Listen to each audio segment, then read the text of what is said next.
last night. Cypher says you never showed. Tifa had caught up to Sora just as he was pulling out the necessary books for class. Now she was pestering him with questions.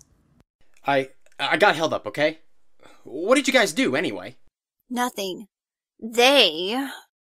Tifa placed a bitter emphasis on the word. Can't do anything until Cypher gets the stuff that they gave you. Oh, man. Look, I'm sorry. Stuff went to hell last night. Can Cypher give me another chance? I swear, I won't let him down. That's what Cypher sent me here to tell you. He said you have one last chance. Come by the museum at 1 in the morning with the stuff, or otherwise you're out. 1 in the morning. I'll probably be done with the training Vincent wanted me to do anyway. Sora thought, and then he turned to Tifa and answered. Yeah, I'll be there. Good. I'll tell them when I see them, and I will see you... Excuse me. Tifa. Tifa and Sora turned to the voice, and Sora almost heard Tifa's heartbeat quicken. Cloud Strife was standing there. He had an unsure look on his face, and he seemed a little nervous. Listen, we've known each other for a while, and I need your help with something. I have a problem, and I was wondering if you could help me out. Cloud asked, rubbing the back of his head. Oh, totally! You really saved me last week helping me study for the history test. Nah, it's nothing. Anyway, I want to give a present for someone. She likes flowers, and the thing is, I don't know if she would like what I got for her. I thought I'd get an outside opinion on these. Cloud pulled out a small bouquet of red roses. Each rose was a lovely crimson and smelled like a sweet summer's breeze. Oh, Cloud, those are lovely. How could any girl not want these? Oh, thank you. Aerith will love these. Sora nearly slammed his head on his locker. Totally saw that one coming. He thought as he watched Tifa's smile turn into a frown. Aerith? Those are for Aerith? Tifa asked, and when Cloud nodded, her eyes lost its hopeful shine. Yes. Thank you for your help, Tifa. Cloud smiled as he took the flowers over to Aerith, who just came out of her class. Sora watched Cloud begin to talk to her. Then he pulled out the flowers and he watched Aerith's eyes widen and a blush grow on her face. Then Aerith took the flowers and wrapped her arms around Cloud and embraced him. Sora turned to Tifa and saw that she had left already. She was walking down the hall and he had swore he heard light sobs coming from her direction.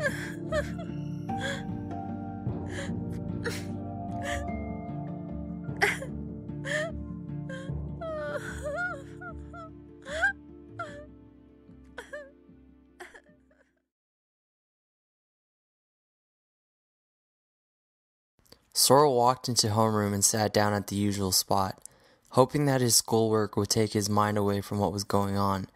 He felt like he was walking in a daze the whole day and just wanted something to pull him out of trance. Kairi, are you okay? I heard you were attacked last night. Sora heard Wakka's Jamaican accent even over the usual chatter before homeroom began. He turned his head and listened in. Mostly because, well, he was bored, and he desperately needed something to take his mind off the craziness that has been happening lately. Sora saw Yuffie sit down next to Kairi. Wakka and Tidus were crouched on the floor, near her desk, and of course Riku was only a desk behind her. Yeah, what happened? Were you hurt? You were attacked? Was it Sora? Did he? No. It wasn't Sora, and I wasn't hurt at all. What happened then? Riku asked, leaning in to hear her better. Kairi paused for a moment, and she said, Some guy saved me. Sora almost winced as Kairi's friends burst out a bunch of questions. Who? What was he like? Was he cute? Kairi took a deep breath and began to explain. He was tall, broad shoulders, and he was thin. Like, bony thin. He wore a leather jacket, and, Kairi had stopped there. She seemed to be struggling with something. Her friends waited patiently for her to continue until finally she came out with the rest of it. His face was a skull and it was on fire. What? Sora yelped, which caused the entire class to stare in his direction. He smiled weakly and added, Well, I just, I'm surprised. We apparently have a pop quiz today. After a few seconds of awkward silence, the class then resumed all their texting and loud conversation, Sora paying fierce attention to Kairi's conversation. Kairi, are you off your rocker? You're not on drugs, are you? Tidus asked, which earned a slap from Yuffie. Ow! Hey, it was a legitimate question. No, I'm not. But Kairi, that's impossible. How can someone have a skull on fire? Well, I mean, they could, but that would be gross and the person would be dead. Yuffie trailed off awkwardly and Riku sighed. Thanks for that image, Yuffie. Look, Kairi, it was obviously a terrifying situation, and she just imagined it. Maybe it was just a motorcycle helmet, or the guy wore a mask with a skull on it. Maybe. That night was kind of a blur. See? But whoever he is, he saved my life. And I want to find out who he is. I mean, I thanked him, but it didn't feel like enough. Well, you could always give him money. Take him on a date? You don't even know if he's cute or not. Good point. Okay. Find out if he's cute, and then ask him out. Yuffie paused and then added, And if he's not cute enough for you, give him my number? Oh god. I knew it. I'm dead. Sora groaned quietly. I've been shot in the head, and I am in hell. Those are some, interesting suggestions, guys. But I have something better. There is one way to really thank someone for something like this. Make them famous. He, whoever he is, saved my life, and no one even knows about it. Soon, even I will forget who he is and what he did. But before I do, I'm going to make sure the entire city knows who he is and what he did for me. Sounds romantic.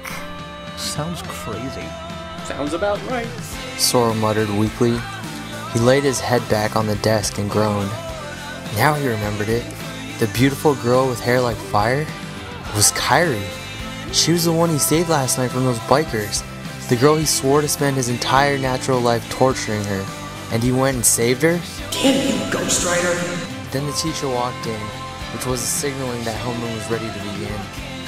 Sora pulled out his books and gave a heavy sigh. This day was already turning out to be a bad day.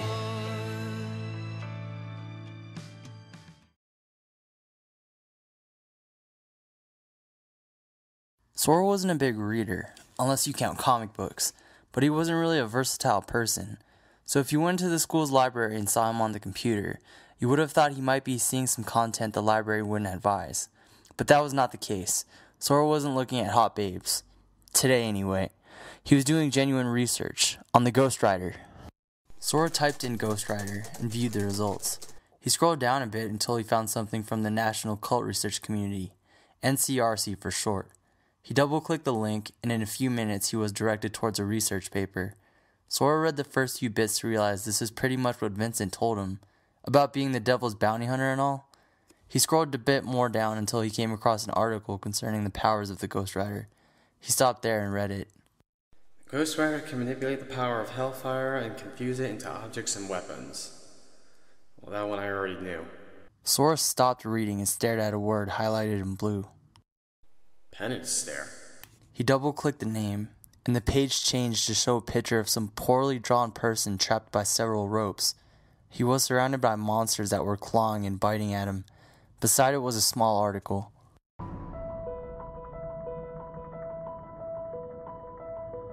Penance Stare. Legend states that the Ghost Rider possesses a power that can take the pain and suffering of the innocent and turn them against the person who inflicted it. Whenever someone who has spilt innocent blood stares into the eyes of the Ghost Rider, they will have their soul burned, and they will spend an eternity feeling the pain they have mercilessly inflicted. Holy crap! Sora thought as he stared at the poor person in the picture. The hellfire and such was already destructive, but this thing? Wow! Man, I can't wait to try that. Sora was so busy reading the article that he didn't notice light footsteps coming from behind him. When he finally noticed them, he leaped out of his chair to look at the sound. The person in question was Aerith. She had an armful of books in her hand and she nearly dropped them when he moved so suddenly. Oh, it's you. Sora gasped, thinking it was the librarian, who normally passes by here around this time like clockwork. I'm sorry. I'll be on my way. Aerith stuttered, trying to secure the books in her hands. Relax. Sora frowned, reaching behind his back and closing the article on the computer. I'm actually just leaving. Oh, okay. Well, bye. Sora gave a non-committal nod, walked down the corridor and out of the library. Aerith was about to leave when she stopped and looked at the computer he was using. What was he looking at? It's probably some site with a half-naked bimbo. Maybe I can finally report him for abusing the library's computer. Aerith made sure no one was watching her, and then she walked over to the computer and reloaded the previous page. She nearly gasped. It was not what she expected at all. It was some picture of some guy being clawed and bit by some horrid-looking monsters. She read the top page of the window and she frowned. National Cult Research Community? Aerith double-checked to make sure Sora wasn't coming back, and then she hit the back button and waited for the page to load. What were you looking at, Sora? What did you look up?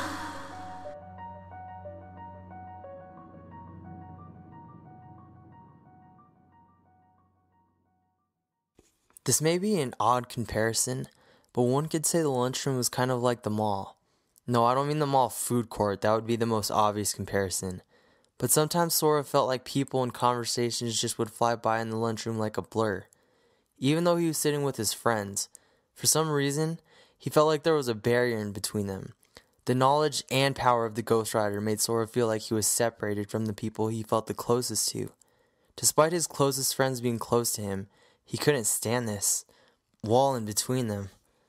Hey guys, I'm gonna go out for lunch. Sora said, standing up. I'll see you guys tonight. He left quickly before they could ask him why. He didn't want to have to sit and awkwardly explain to them what was going on. Sora walked outside the school and proceeded down the sidewalk. After a few minutes of walking, he grabbed some food from McDonald's and walked back outside. Sitting down on a bench on the sidewalk, he sighed. His thoughts had drifted to Vincent's troubling words. Something about him not signing the contract to exchange his soul. He didn't know what it all meant. He was still trying to deal with the fact of even being the Devil's Bounty Hunter, as well as saving the girl he detested was bad enough. He decided he needed some fresh air to help absorb it all, and he was just planning on sitting there and trying to take it all in. But then something unexpected happened. Sora was just gazing down the street when he saw a teenage girl running down the street like a mad person. The movement alone made him watch her run fearfully. And then, he saw a man wearing a snow cap appear out of nowhere and grab her. As soon as he grabbed her, the girl began to scream. Sora saw the man drag her to the alley. What the hell? For the first time in his life, Sora didn't know what to do. He didn't want to get involved with something he didn't need to be involved in. He wished he never saw what happened. In fact, he was just about to turn around and walk away. Or at least run inside and call the police. But we both know that even if he called the police, the girl would either be gone or dead. The part that was clawing at Sora was not the fact that he was torn between helping her and running away, but the fact he had the power to save her, and he was trying to find excuses on why he shouldn't. I gotta do something. No, just leave it. Just leave it. Don't get involved. Don't get involved. Okay, I'm not some hero. Just don't. Just walk away. No, go call the police. No, the police won't be here in time. I gotta go. No, just don't do anything. Just don't get involved. He couldn't. The girl's screams, his own thoughts about running away, they stirred something inside him. It was the feeling of guilt. Guilty that he even thought of running away, of leaving this girl to a man that obviously had bad intentions. He looked at the school and back at the screams. He lowered his head and stared at the pavement, wrestling with these feelings before he finally took a deep breath, turned around, and ran to the screams. He made his choice. Sora darted through the alley and rounded the corner. No one was there, but he could still hear the girl calling out, so he kept going. After rounding several more corners, he saw the girl who had been screaming earlier, and the man who had pinned her to the wall. Hey! Sora yelled, catching the man's attention. Let her go! The man lifted his head to look at him, and then the girl took her chance. She threw the man off her and took off down the alley to Sora. He grabbed her hand and began to pull her away. Come on, we gotta go! Sora and the girl quickly ran down the alleys, rounding every corner they could think of to try and get away from their pursuer. For a moment, when they thought they were gonna get away, they ran into a dead end. A small chain-link fence with a door stood in their way. Sora gave a yell of frustration as he and the girl pulled on the door with no luck. Here, another door. The girl pointed to a door leading to one of the old apartments. They tried the door there, but no luck as well. The man was not far behind. He had to think of something. Here, I can boost you and get you over the fence! Sora yelled, pointing at the top of the chain-link fence. But what about you? Don't worry about me, just get someone! Sora could see her hesitation. He grabbed her shoulders and said, Look, we don't have time, alright? Just do it! She looked like she wanted to say something else, but the girl seemed to resign to his words and nodded. Sora moved quickly, helping her over the chain fence and to the other side. As soon as she cleared the top, she dropped down, turned, and her eyes widened. Sora spun around and was face to face with his attacker, who grabbed him and slammed him against the building wall. Go! Sora yelled to the girl, who took off immediately to find help while Sora and his attacker struggled. He tried to push him off, but the man was much bigger and much stronger. The man then kicked open the door leading into the old apartment and pushed Sora inside. Devoid of all the sunlight, he pushed him into the darkness and against the wall. He faced his captor and looked him straight in the eyes. But instead of seeing his reflection, there was something else being reflected in the man's eyes. Sora squinted his eyes to get a better look at them, and he gasped. In the reflection, he saw a woman, screaming for help. He saw a person's hand holding a knife shoved in her stomach. He could see her gasping for air. Then the image changed to a man backing against the wall.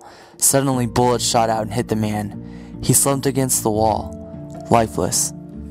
Oh my god. Did he kill these people? Did he murder them? Sora thought, feeling a powerful rage erupt within him. Sora saw another one of his crimes. He saw a teenager, another young girl like the one he saved today. He saw a knife being raised.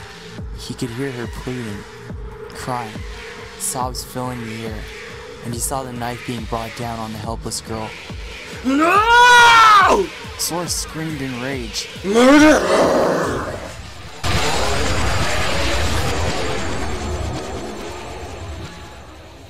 Sora saw the man's eyes widen in fear, and he felt the sensation of his hands burning. But he was more focused on his burning rage. He felt the familiar hot flames melt his skin, but he only felt the flames of hate. Soon the man let go of Sora, who fell to his knees, and allowed the flames of hate and rage to overtake him. Soon Sora was gone in a sea of flames and was replaced with the Ghost Rider. He stood back up, pointed at the man, and said in his raspy, demonic voice, You guilty. The man had backed up against the wall, trying to find a way to escape, but the Ghost Rider had already walked up to him and hoisted him off his feet. Look into my eyes. The Ghost Rider commanded as the man struggled to break free. Your soul is stained by the blood of the innocent. He continued. The man was now looking straight in his fiery eye sockets as he growled. Feel their pain. Then the man began to scream in pain and agony. His eyes reflected new images. Now it was the woman stabbing him in the gut. He was now the one gasping in pain. He was also the one getting shot by the man, with him slumping against the wall from the force of the bullets. At last, he was the one on the ground, a stranger above him holding a knife, and the teen bringing it down upon him. The man's eyes became encased with an earthy substance. Glowing red cracks in the earthy substance revealed the man screaming in eternal pain. He felt no remorse. He deserved eternal pain. Sora dropped the man and he fell on the floor, unmoving. How could you if your soul is being eternally burned? He stared at the man as he backed up out of the house and into the sun's light. When it illuminated upon his bony appearance, it changed him back to human form. Realizing that he shouldn't stay here any longer, Sora took off towards the school, his thoughts burning with rage and sadness. Sora finished his lunch and quickly ran into biology class, just as the teacher was addressing today's subject. Okay, class. Today we will be studying the antinomy of animals, starting with the ever popular dissecting a frog. People who feel like upchucking can leave at any time. Sora sat in his chair and looked down at the frog below him, the dissecting knife to his side. Slowly and carefully, he picked up the knife and held it in his hands. He positioned it over the frog and was about to make the first incision when an unbidden memory rose. The image of a woman in front of him, his knife plunging in her skin, blood on his hands. Sora shook his head, clearing the memory of the woman he saw. He repositioned his knife in his hands and was about to try again to make an incision when he heard the clicking of a pen, and that clicking noise raised another image. He positioned the 9mm in front of him, watching the man back up fearfully. He squeezed the trigger and watched as the bullets were loaded into the man, and a dark, familiar satisfaction filled him as the man slumped. Sora was beginning to sweat. He felt the knife go slack in his hands. What was going on? He heard snickering from the neighboring students, snickering at the oh-so-tough Sora because he couldn't seem to handle sticking a knife in a dead creature. He glared at all of them and tightened his grip on the knife. This time, he would do it. He held the knife above him, staring at the frog below him, motionless and helpless. He saw the teenager below him, bleeding and screaming, but he ignored it. Without another word, he raised the knife and brought it down. Blood and tears soaked his hands as he looked into her eyes. Ah! No! He felt everyone stare at him, but he didn't care. He looked at his hands, the same hands that held the sharp killing instrument. Then he felt sick and he ran out of the room. He rushed towards the bathroom and into a stall. There it let loose his lunch from earlier. After he was finished spooing it all, he leaned his head on the toilet and began to cry. He let all the sadness out, all the sorrow at the injustice he was forced to watch. How could he? How could he? How could anyone? How could anyone do that? Yes, how could he? And how could anyone devote 2 years of their life torturing someone who didn't deserve it? His inner voice spoke. No! Do not compare me to him! I am not... I don't care. I am not that evil! Are you sure? Sora felt sick again, but he didn't throw up. He wanted to, but he couldn't. He wanted to do a lot of things to forget what he witnessed, but soon he would come to realize that it wasn't his choice. He would soon come to realize that his first usage of the penance stare forced him to open his eyes to see the path he's on. His supposed crusade for personal justice. His quest to make people's lives feel miserable and to ask himself, was it worth it? Sora continued to sob, for the woman, for the man, and for the young girl. But that was not the thing that scared him the most. What scared him the most was the fact that the one killing those people was not the man whose soul he had buried in that abandoned house, but himself. Like most teenagers, Yuffie had an after-school job. Her job involved her working at a clothing store owned by Sid Highwind. She was in charge of making sure people could find the desired clothes. Of course, it would have been easier if they had more employees, but no one had been interested in working at a clothing store. Yuffie walked past the last rack of clothes and greeted the person walking in the store. Welcome to Sid's Accessories. How can I... Kairi? The person who had entered the store was Kairi, which surprised Yuffie because normally she would shop at the mall or some other store. She never paid much attention to Sid's tiny little shop. Why are you here? Are you actually buying something? No, not today. Look, I know you guys didn't believe me when I told you last night. Kairi, you told us that a skeleton who had caught on fire saved you from a bunch of thugs. Yeah, how could anyone believe it? True, but I think I can prove he exists. Yuffie raised her eyebrow. Kairi wouldn't stop talking about how she was saved by, as she put it, a heroic monster. In fact, despite that they tried to dispute her story in class today, they could see in her eyes that the desire to find this person never left. Kairi saw the doubt in her eyes and sighed. At least hear me out. Okay. How are you gonna do it? Bring a camera and meet me, Tidus, Wakka, Riku, and Namine over at Hell's Highway. Hell's Highway? Yuffie yelped, causing Sid, the store owner, to look at her direction. Yuffie and Kairi smiled back nervously and Sid just shrugged. When he was gone, Yuffie rounded on Kairi. Are you insane? You got lucky last time. It doesn't mean you'll get lucky again. I know. That's why I asked Tidus, Wakka, and Riku to come with us. You asked those three? No offense to them, but they're not exactly the three I'd choose to be my protectors. Oh? Who would you choose then? Liam Neeson. Yuffie chirped instantly. Kairi blinked at her response. You know, Liam Neeson? He was in the movie with the daughter being taken? I never saw it. Yuffie's jaw dropped as if Kairi just admitted to some heinous sin. How did you not see? Oh, never mind. Kairi, this is crazy. Are you seriously going to risk yourself again for some total stranger? Yes, I am. And while I'm at it, let me make myself clear. I'm going to find the man, or thing, that saved my life, and I'm going tonight. Whether or not you join me makes little difference. And what if I decide to call the police? I am the mayor's daughter.